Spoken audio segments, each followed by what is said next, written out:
Oh, you didn't know? On ad-free shows, Pastor Tim hit us up. Oh yeah. Pastor Tim said, Road Dogs, he said, I asked Jeff Jarrett this same question and would value your opinion. He said, what I admire most about you and Jeff is your openness about your struggles with addiction.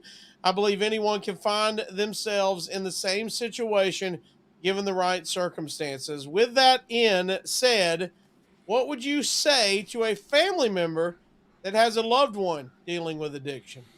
Man, and that's the hardest part is helping someone who is, and because it's thankless, and it's and they're just downright mad at you for trying to Yeah, help. You know what I mean? you're the bad guy. For caring about the person enough to try to do something about it. So it's so hard to do that. I would actually suggest getting help from a person who is an addict or a recovering addict or a recovering alcoholic to try to break that ice, because they have things that they can bring up that will touch a nerve with said individual and kind of go like, okay, maybe this person knows what they're talking about. And look, if you're a person who has been through it, then you can talk to that person too. I work with my son-in-law who has asked me before, hey, I think I drink too much. And he's on a day 8 or 10 right now of 100 days he's going to try to do without. And it's not how I told him to do it. I suggested different things, but this is how he wants to try it. I support him.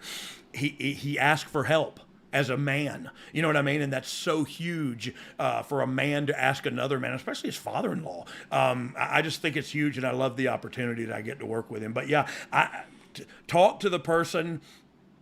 Man, it's so rough. I would try to, like I said, I would try to get somebody who is a recovering addict to maybe touch base and spend a day with him, or maybe a meeting or something. You know what I mean?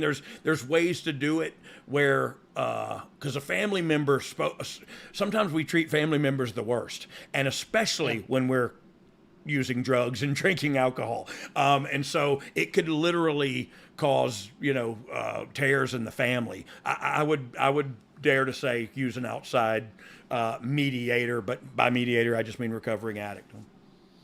Well, Dog, I for one want to be the first to thank you for going through this with Oh man, us. I know so it's much fun. like you said, it's a weird spot to have to talk about over It, and over. it is, but like I said before, and this is my Bobby Boucher. I started using that tackling fuel very early on in my recovery. I started using that because I love the Waterboy the movie, and I love the analogy of that. Thinking about this time in my life is what fuels me to never do drugs and drink again.